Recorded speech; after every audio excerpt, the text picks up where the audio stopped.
and do work together, workshops together. We do single individual work as well. One important aspect to mention is my lack of Croatian speaking. I'm learning, but it's a very difficult language, and I'm probably not that talented as far as languages are concerned. So I'm not fluent, but I understand. In the meantime, I do understand quite a bit.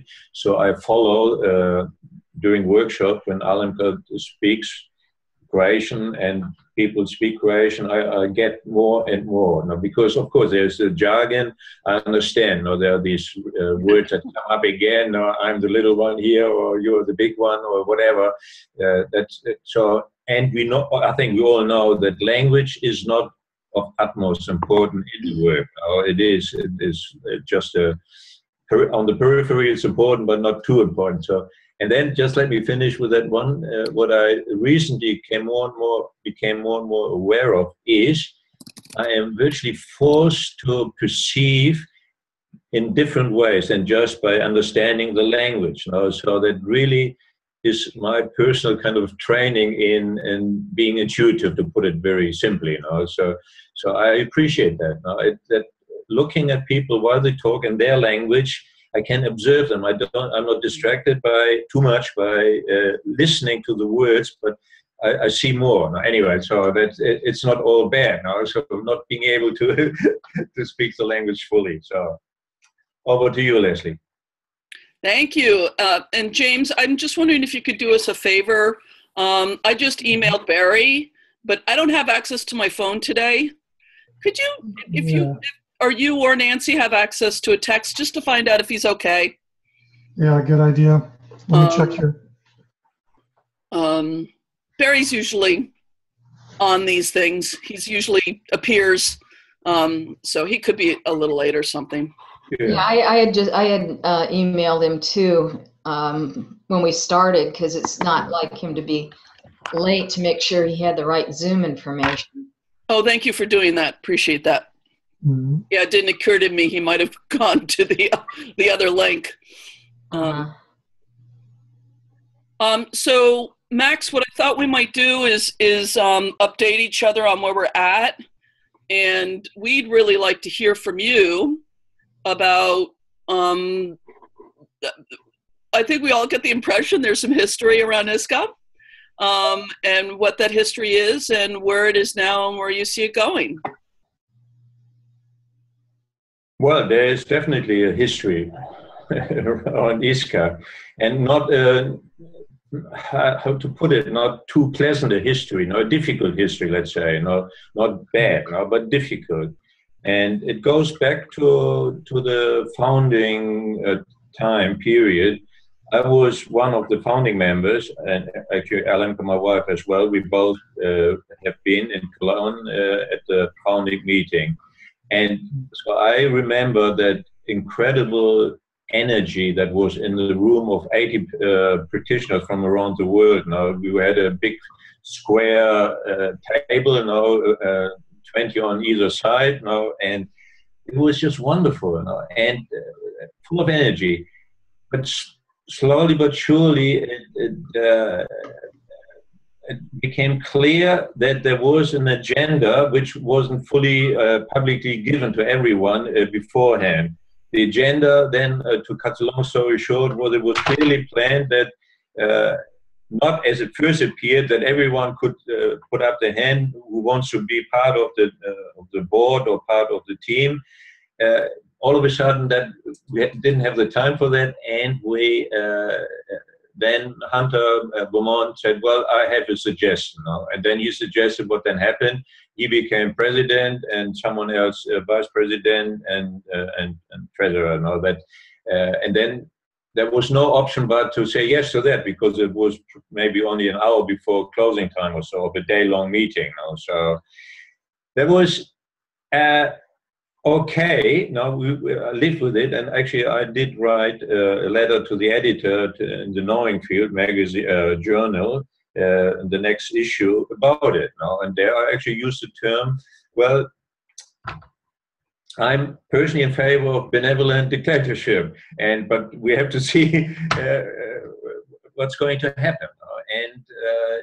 So it was from the beginning somewhat restricted. ISCA was not, looking back now, I think it's fair to say, it was not allowed to develop freely, out of the membership. Now, it was from the beginning more a top-down approach applied onto the development of ISCA.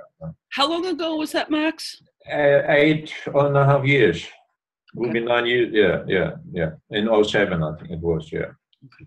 Yeah, 07. So that's really, in a nutshell, the history of ISCA. So on the good side now is that ISCA is forced to completely start afresh, which is a huge task. I realize now it's a huge task now after the years of sort of reasonably steady membership. Now I think it peaked at some nearly 300, but then gradually declined to 220 a year ago after 70 members voted. Wanted to. Are you aware of that? That a year and a half ago, the then board suggested to stop ISCA, to what's the best term there, to disable. Give me the right word. Expand or dissolve. Yeah, dissolve it. Yeah. No. Anyway, so but not a sufficient vote turned out in favor of that. No, so ISCA had to continue, or the board then had to admit that okay, but we resign and we call for new elections and so on. No? And that's what got me into it. No, that I was the only one who nominated to be chairman, but still there was a vote, and so the new board was voted in a bit over a year ago, late in December or 14. And then nothing much happened, no, because we only were to take over in May at the time of the last year's Bern Reed intensive. Until then, when there was a bit of contact, but we do it all then in Bern Reed. We tell you everything or so. So it wasn't really. It didn't happen the best possible way that the new board was sort of introduced to the job by the previous board. So I don't know. There was some resistance in there. Maybe that's a fair way of putting it. No, I'm not blaming anyone in person. No? It was just something.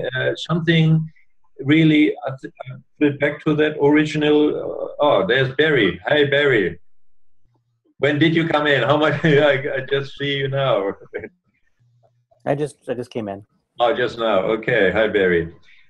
Yeah, we started, and Leslie suggested that I give a bit of the history of ISCA now. So, and I was just coming almost to a close in regards. I've been to that. recording this, Barry, if you want to hear that later. Mm-hmm.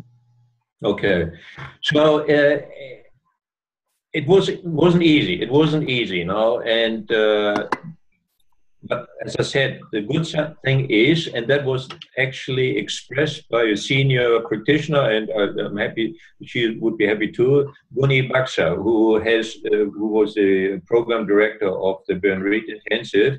She's told me, or actually in public, she said ISCA needs to reinvent itself.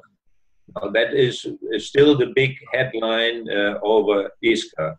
We need of reinventing ourselves, our association. Why are we ISCA, and so on? What can we do? How to move forward now in a new way now? So that's where we are, and really perhaps. This year, really, the beginning of this year, and the fact that we are talking now, I see as an incredible positive impulse in that regard of reinventing ISCA. You started the call by suggesting or telling me that you want to form a non-profit. I understand, a national association, US or North America association. but please you fill me and everyone else in about that. But I see it as a very great moment, the beginning of this year, that we are talking, that we are somehow working along the same lines, and we are giving our energy towards creating something of substance, let's say. I hope it will be something of substance, not something a number of people will feel at home with, or feel good about, or feel like wanting to be part of. Yeah. Please, you continue, or over to Barry maybe to introduce himself. Before we do that, Max, I'm interested in, I just refreshed my memory. I went to the site and took a look at it, but in your words, or at where it is right now, what is your impression of ISCA's mission? Like, what does it consider its holding space, or what you might call it? Well, I like that together with a few more, we worked really for quite a while on a mission statement, which is supposed to be very short and distinct. And if you don't mind, I mean, you may have read it, but I'm happy to read it again. ISCA serves as a hub and holder of systemic constellation work in all its settings and applications for present and future generations of constellators. That's the mission, and the vision is, our vision is to actively encourage the development of a dynamic and reflective consciousness within the constellation community.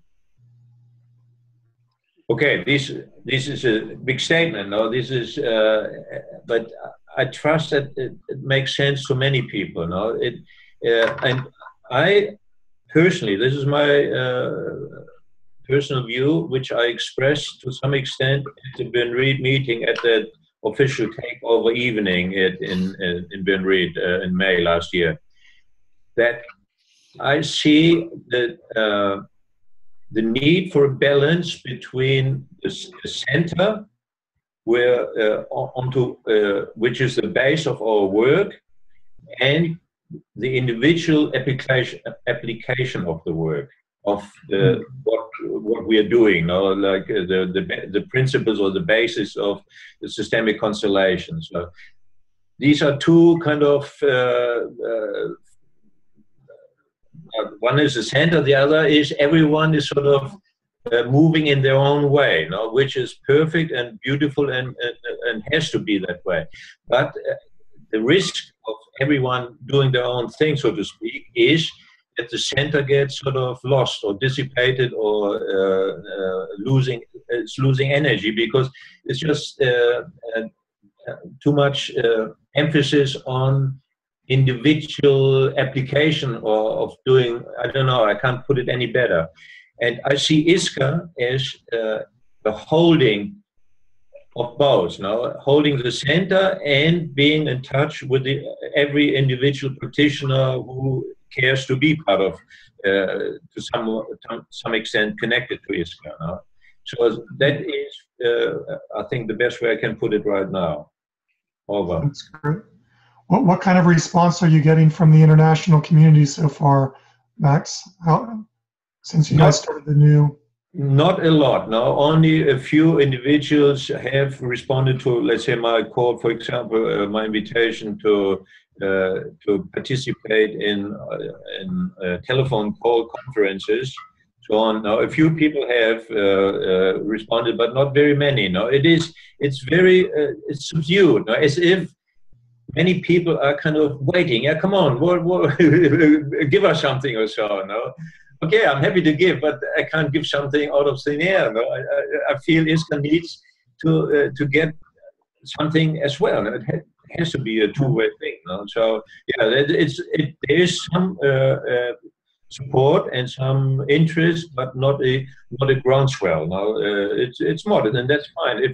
I'm happy if it keeps growing slowly. And again, I say our meeting now is a wonderful encouraging moment for me personally, as well as I trust for the work now, to whatever extent we want to allow it. Yeah.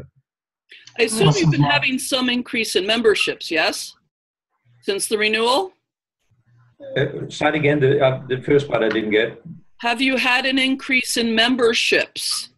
Yes and no. Yes and no. You have to take into account the number of 220 at the time when the call for the abolition of ISCA was issued and when the vote was taken.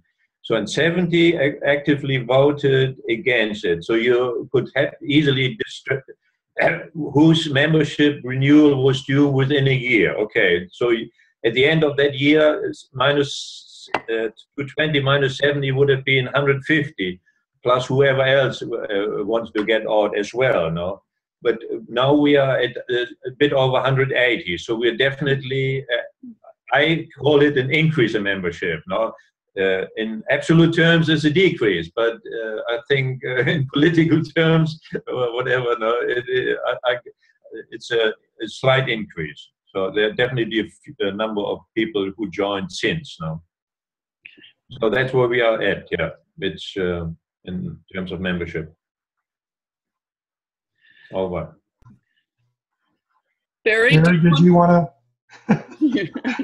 We just introduced ourselves very briefly, where we are, who we are. Barry Cross. I'm a bodywork energy healer in Chicago, Illinois. Been doing constellations since 2002. I'm doing groups, individual sessions, Skype sessions. I'm starting to be a facilitator trainer, and very passionate about the work. I have a long, extensive history of starting and maintaining and developing nonprofits. I've had all kinds of different roles and chaired a lot of different nonprofits, started a number of them. So I'm bringing that as well to the situation. I was the program chair for the last conference, and I was on the previous conference here as a special events chair. Great, thank you. Good to meet you, Barry. So we had some email contact. Yeah, wonderful. Now it makes a world of a difference to see one another on this Zoom here. It's great. No, it's good idea, Leslie. I'm wondering if James or Barry wants to summarize kind of where we're at right now, and then others can kind of bring in other details that seem relevant. But which of you would like to sort of run with that for a few minutes? You want to start with the nonprofit, Barry, and sure. Kind of mention where we're at with that?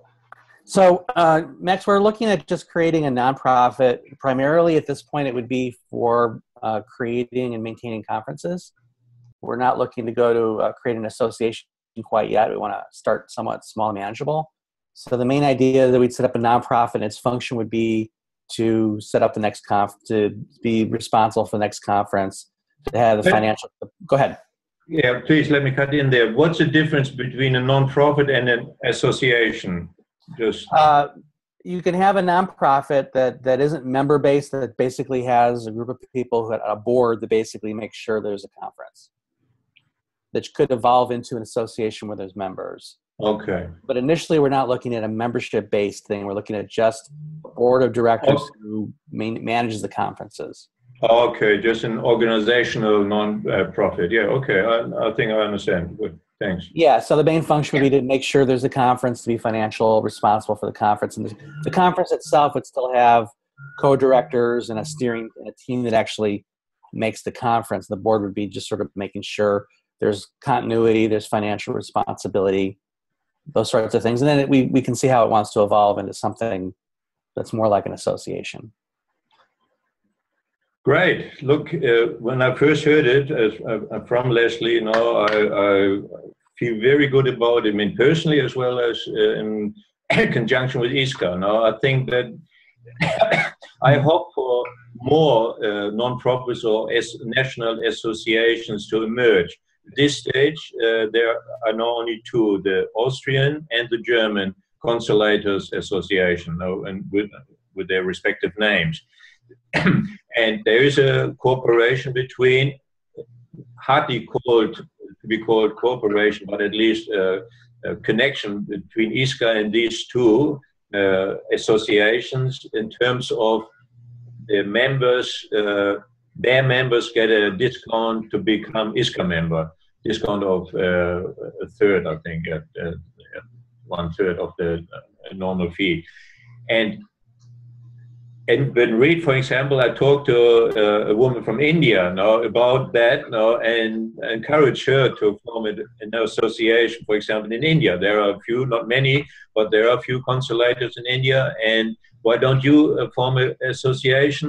And then we come to a similar arrangement, that your members can become ISCA members at a even more reduced rate from countries like India, and similar ideas with Mexico, for example. It's just at this stage an idea. It's not yet manifest in any other way. So, but I mention it so that I would clearly see that happening once you have, I don't know when, at what stage, once you have a non-profit association or so, then we work together in a similar way, and perhaps more. What else came is perhaps ISCA can give some financial support for the formation of your non-profit and so on. So I don't see any problem there personally, and I don't think the other board members would. But that's something I would need to certainly discuss with them first. Yeah, so we're going to establish maybe a 5 or 7 member board. And it'll have legal capacity in the United States to have a bank account and a credit card and be able to be responsible. And most of the energy here in the United States right now, the conference is the thing. We've been able to... If you care to speak slightly slower, you're a very fast speaker. Okay, anyway. Sorry. So there seems to be a certain amount of energy for the conferences here. And so it seems like a good organizing thing right now. We had a really very successful conference just recently. So there's energy there for that. Whether there's energy for an association remains to be seen. So I think we're starting with where the energy is and making sure that thing happens and seeing how it can grow. And we're going to set it up so that it has a lot of room to evolve as we feel and see what happens. And we don't have to jump into something too quick. James, Leslie, Nancy, you want to add anything else?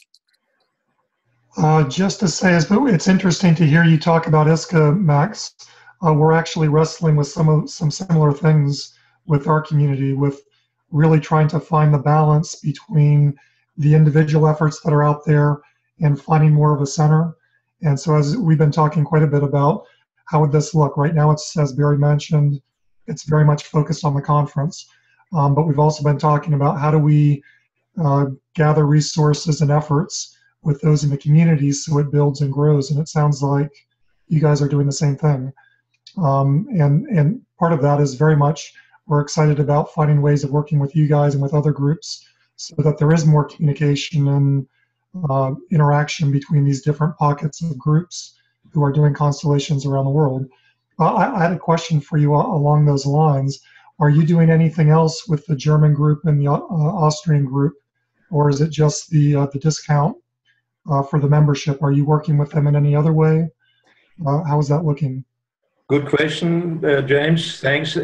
Yesterday, I had the first talk with the chairwoman of the Austrian Association and the previous chairwoman. We had a 3-way talk yesterday, and for all of us, it became clear that there really was nothing yet going between ISCA and the Austrian Association. But there was energy, and particularly coming from the new chairwoman, to build something together, and perhaps together with the German Association and with Infusion, that organizational constellation association, to liaise our programs, and anyway to put it in a nutshell, to keep talking. So yesterday as well, there was a nice beginning made between ISCA and the Austrian. So nothing yet in concrete or so, but definitely there's some movement now, and that's all I can say. And now we continue here on a bit more global scale now, not just with the neighbor next door country, Austria. So yeah. but it's all about that. What came clear yesterday, talking, gathering ideas, writing them down, and then arranging more talks, which then coincides beautifully with what is planned by ISCA for, let's say, once a month, a telephone conference. I mentioned briefly, and I think, Leslie, you said you would be interested in being on the pilot call, which will happen on, with at least it's scheduled for Thursday. Please take note, Thursday, 21st of January. This time we were meeting at, that means 10 o'clock in the morning, your time. So that's a pilot call. The three of us who are sort of organizing it, 2 or 3 of us, think of maximum of 12 participants. If it's only 6, 7 or so, and we definitely will be that many, that's fine too, So if one of you or two, I think, maybe not necessarily all of you, but 1 or 2 of you would be lovely, to have you on board there and on that pilot call, which the plan is to talk together for a while, but then we will have some question, 2 or 3 questions put to all, and then we break up into groups of 3, so we can each talk on this one question for, let's say, 3 or so minutes, so have a break up for 10 minutes. That what they call the template done by Peter Brock, I think he developed this kind of group meetings and so on. Anyway, that's a bit in case any of you knows about him. So that is scheduled for the 21st of January, with a hope for then getting more ideas what then to offer to the ISCA, general ISCA membership, to participate in once a month, let's say, which could be regional calls, let's say between North America and Europe. It's not, let's say it's one region, or calls on a certain subject, could be, for example, on ethics or on development of curricula or so. These are just only ideas. We are not sure yet whether we will just have meeting calls. The consulators who want to meet each other from different countries, like we are doing now, to just free up. And you may be aware of what Michael Reddy did a year ago. He had his calls between from US and Canadian facilitators. For me, it was a bad time. It was right in the middle of the night for me, so I listened to the recordings of it. It was very interesting. So that all something like that. I think Michael started on that, and we are building on something. No one can know what it's going to lead to. That's we are stepping into the unknown to quite an extent. But from a solid base. That's my feeling. Okay, long answer to your good question, James. Thank you. Over. That's great. Again, we can talk about who might be appropriate to come or who would like to. I'd love to join in that if there's availability for that. Good. Great. So you took the time. So wonderful. One of the questions, again, part of what was going on for me when I thought, we should talk with Max, is there are different opinions about whether Constellations is very small or very big. And from some points of view, both of those points of view are kind of correct. And the question of how big the field is, in the ordinary sense of the word, and for instance, it began to occur to me, well, what does it mean to ask the average, let's just say average American constellator who wants to maintain a professional relationship with their modality to join a US-based association and an international association? And are we diminishing each other's work, or are we building each other's work by having that implicit request that there are two different associations, one on the local regional level, one on the international level?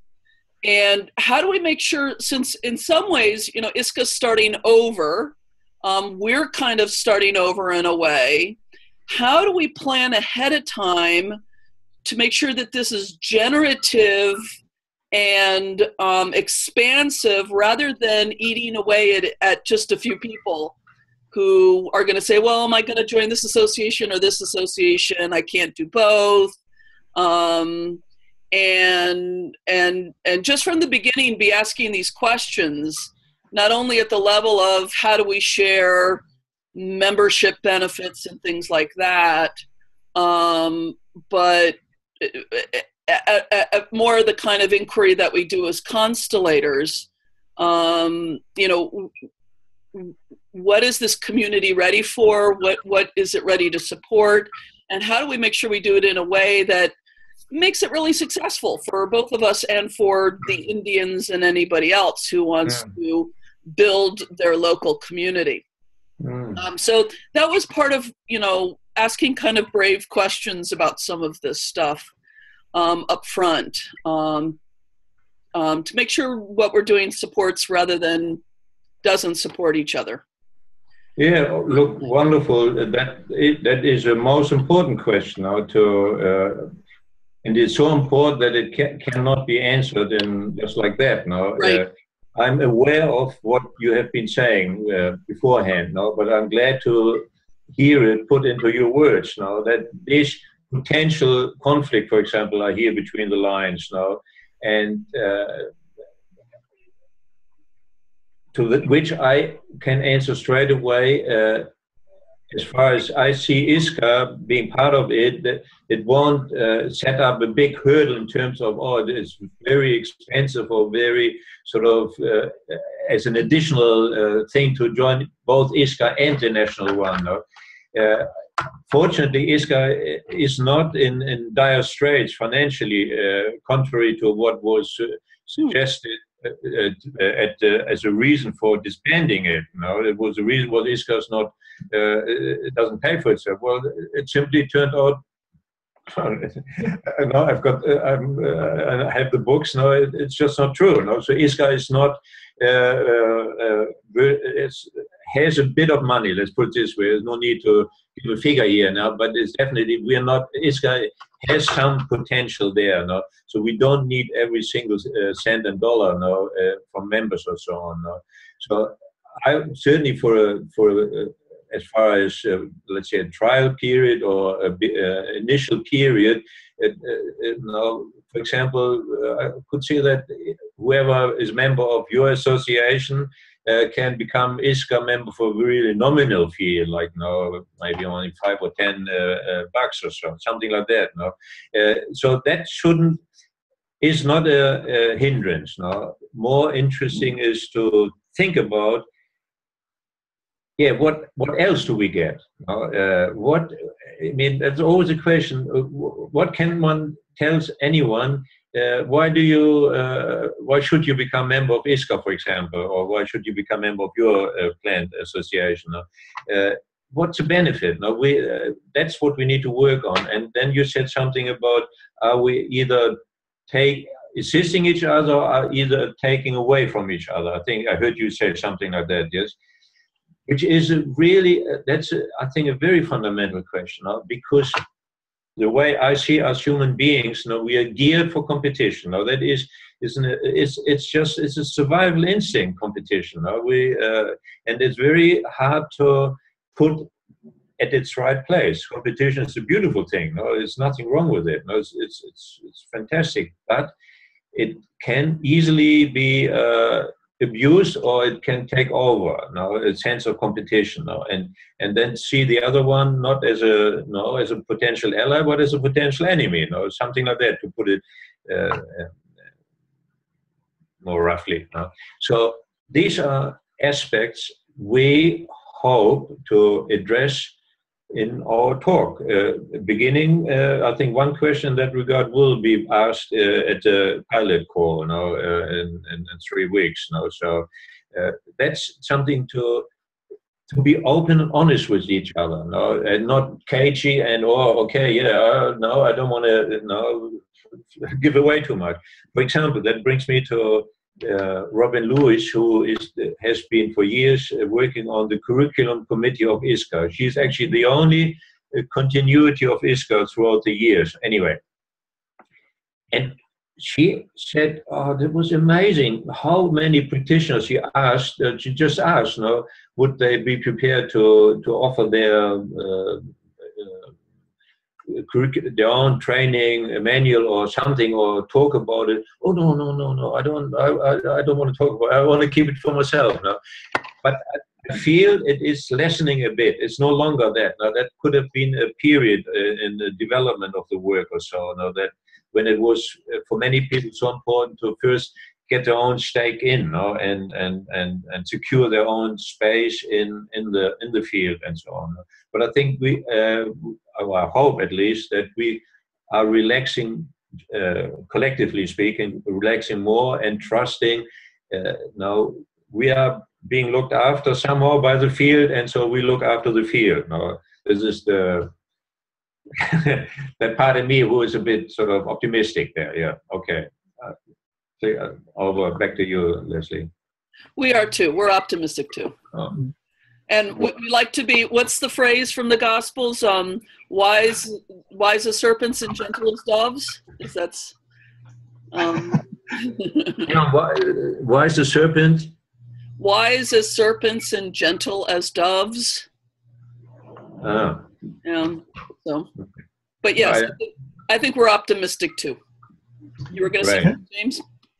It's interesting. Again, this is just my perspective, but I think just in having conversations with other people, I think a lot of people are coming to the same conclusion that we're at a place in the growth of the constellation work where it's not working anymore just doing it individually. In order to take things to the next level with the work, certainly in North America, there needs to be a lot more joint efforts coming together. So it's kind of interesting because the selfish stance is working together in a certain way. It works. Absolutely. Yeah. Wonderful. Yeah. Great. Wow. That's that's intelligent selfishness, I would call it. Right. Yeah. Oh, Nancy, I'm missing you a bit here. I'm just taking it all in. I mean, kind of reflecting some of what James has brought up, and Leslie, is that while our goal right now is to make sure that James, Leslie, and Barry and others don't have to, whoever comes up to create the 2017 conference doesn't have to recreate everything. And in the broader context, just what they were saying is, how can we grow the work by also getting it out to the general public? I mean, like you said, as Sheila did the second conference here in Asheville, and I've lived here over 4 years now, and very, very few people know about the work. And I'm doing once a month introductory workshops to get people to come in and experience the work. And I personally would like to see it grow in the other fields, and in our national, however it's created. Part of that is not only bring all of us facilitators together as community, so that those of us that are a little bit isolated get to at least every couple of years meet fellow facilitators that speak our language, but also to find the areas that we can take our knowledge and and blend it with what other people are doing. So that the work continues to grow and it doesn't become like a pyramid where you have the only people that are able to really do anything are training people. And then what do you do with the folks that get trained? How do they get out there? How do they create their own communities? So our broader vision has always been to kind of, one, help other facilitators know that they're not alone, that they're part of something bigger. Most of us were either trained by or have the books of people that are from Europe, from Germany, and so on. We now are sending our trainers over to you, Francesca, Bill Mantle, and others. So we're beginning to see that it's going across the ocean, and we're experiencing each other's beautiful differences, and also our where we come together. Yeah. So on a broad sense, it's being able to just create that larger community, and that's part of our larger vision. And right now doing it through the conference, where we not only had primarily American facilitators and people that are interested, but we did have people coming over from, I think we had Australia, and I don't know how many people from other countries came, but we had some that came from quite a distance away to be a part of that.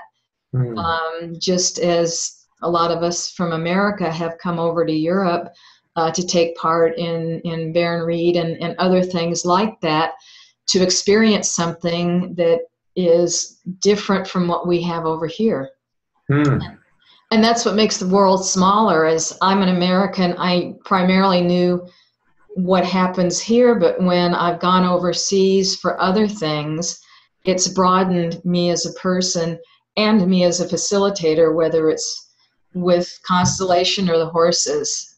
And so I think we're all kind of in that whole pot of really wanting to create a national community, but a global community. It's interesting because what you're saying, Nancy, makes me think of something that generally membership benefits are in the arena of skill growth, articles, a journal, discounts at conferences, stuff like that. And in a sense, professional support. So if you're trying to make a living as a constellator, here are resources to help you do that. And those are connected, of course, professional development. But what I'm hearing is a third implied in what you're saying, Nancy, and the other three people know that I have two young friends who are in their 30s who were trained in the same organization with me, learning NLP and constellations work. And the organization is a little bit more heavily oriented towards NLP than family constellations. And I got them to the conference, and they just came out saying, you know what? We like constellation people better than NLP people. We want to hang around them. We like them. And since then they've been kind of, they're starting an event here. They're really inspired just by being part of a we're not all the same, but in a sense, like-minded community. And what does it mean to have that community connection and support in all of the implicit rather than explicit ways in which that it nurtures us. Yeah. And the tragedy of continuing to work all separately when these connections could be so joyful. So I'm just noticing that as sort of, in a sense, an added benefit, although it's not something you can quantify as easily. Absolutely. And what I heard Nancy say, or what rang strongly with me, was we are all isolated. No, really, regardless of where we are isolated. No? We are living in our own home, and we are doing work in our own place, and so on. And we only rarely meet another constellator. That I think applies for most of us, you know, for the vast majority. And to overcome that to some extent or offset that, you know, thanks to internet is possible, and we don't to find the right mix between meeting in person at conferences or intensives, and on the other hand, online in calls or telephone or Zoom calls like this. So I feel very encouraged by what both of you just now said, Nancy and Leslie. Thanks. Does anybody have anything else, a question or a key piece of information that seems to be an important part of this? Yeah, I'd like to say that I think the reason our conference was so successful, Max, was we really tried to listen to what the previous conference evaluations were. We picked several things we wanted to make sure we addressed. And the people who came to our conference really felt like we addressed those things. But we also went a little bit beyond just that. We sort of pushed out some of those things. And so we were a little challenging as well at our conference. We kind of raised up some sense of what we wanted our presenters to do. Uh-huh. We wanted to push as well as also listen to what was being said, both in the people's mouths and in the evaluation forms, and also what we were feeling in the field. So I think we did a really good job of listening, addressing it, connecting to it, and also taking a risk to push it somewhat. And I think we did a pretty good job of that, and I'm hoping that what we're doing, all of us doing forward, is going to be also that, really listening to what people really want, but also pushing a little bit, not just settling, sort of challenging them to move even more into their understanding of the work, the field, themselves, how we can be connected. And I think that's what leadership is about, is also sort of leading a little bit, but also they have to follow. So that dynamic between the leading and the following, I think we did pretty good at our conference. Mm-hmm. I'd add with that, one of the things that was very noticeable at the conference was there was a real interest. It feels like there's a real thirst in the community to come together, like you're talking about, like we're talking about. There seems to be a realization that the other way is falling short, and that there does need to be more coordination and more working together. And so the more that theme came out during the conference, the more people kept bringing it up. It really grew in the keynotes and the separate sessions. It was something that was kind of growing during the conference. And there was very much a feeling of this container being held for all of us working together and finding new ways of doing that. It felt very, very good. For me, Max, I just wanted to say, I think for all of us, just hearing you talk about the new vision for ISCA and what you're doing with bringing those elements together, for me is very heartening, because it feels like that's what needs to happen. And again, I feel good with the movement of the community as a whole, because it wasn't like that was brought up and then people were like, well, let's focus on these other elements. It really created a sense of a groundswell, at least at the conference, of an interest in that. Catching that wave and continuing to build that and grow that, that's the next challenge. Yeah. But certainly there's a lot of interest, which is exciting to see. Great to hear. I think there was a really important transition. James and I have been talking about, all of us kind of here we're calling from the US right now, as part of the third generation of Constellation leadership. They're obviously not the first generation, the Bert or Hunter or Gunther Weber and folks like that. Second generation in the US being, Francesca and Jane Peterson and folks like that. And then we're kind of the ones who are, coming up next, who may never have trained with Bert Hellinger or any Germans. and yet are enthusiastic and taking up taking it up. Yeah. And what we were really intentional about also at this conference was including and honoring those leaders. We had honorary chairs. We gave really important roles for a lot of people. And I think a lot of us, as a result of this, we also, James and I made a point of calling all of the former co-directors. We talked to Sheila Saunders in the UK. We made sure we really reached out. And I think we felt a relaxation of that worry about whether I'm going to be noticed and included and get my part. And now it feels like the previous generation who's mentored us can actually let us lead with them. And they can feel really good about that. And then we can let, my young friends who are in their 30s, we can mentor them and support them so they're leading in their own way as they grow, which guarantees the lineage.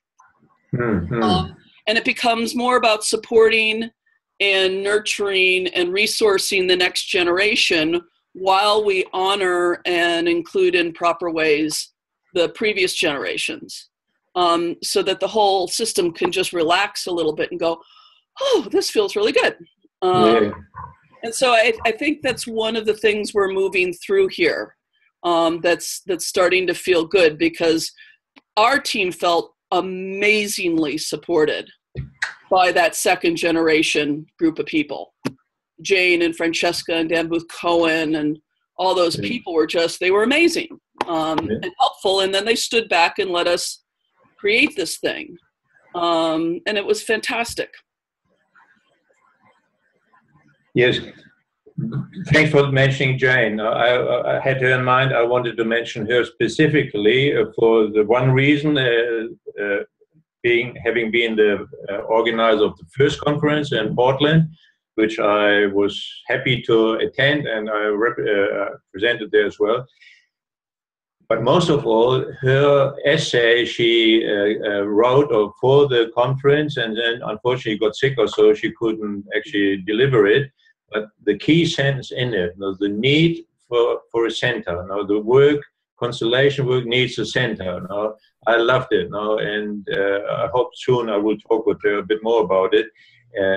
But that is really, and was it before or through that sentence when I read it, it was triggered that I took the step and asked the board, at least with the German authority, I trademarked systemic constellations. Now, I want, as ISCA, not for me personally, that ISCA is the owner of the trademark for systemic constellations. It is in the making. It's not yet official, but I applied for it on ISCA's behalf and paid the money. So it should come through within 3 months or so, I was told. It's not for the whole world. It's just because ISCA is incorporated in Germany, so I thought it's a good idea to have it in according to German law, so the trademark. That's a piece of news when you asked Leslie for news. I wanted to give that to you, that